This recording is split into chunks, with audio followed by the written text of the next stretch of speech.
Wir moesten een koude winter doorstaan, wachtend op de eerste zonnestralen die ons weer gingen wärmen. En toen, eine droom.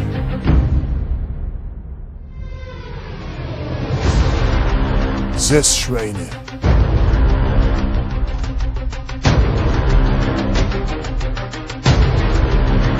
Het festival waar heel de Roestrik al jaren op gewacht heeft.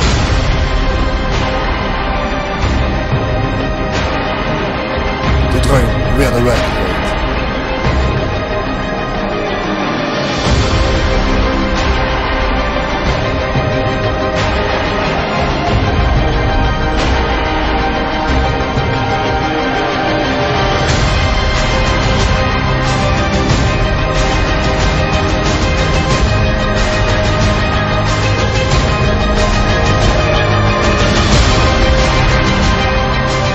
Deze zomer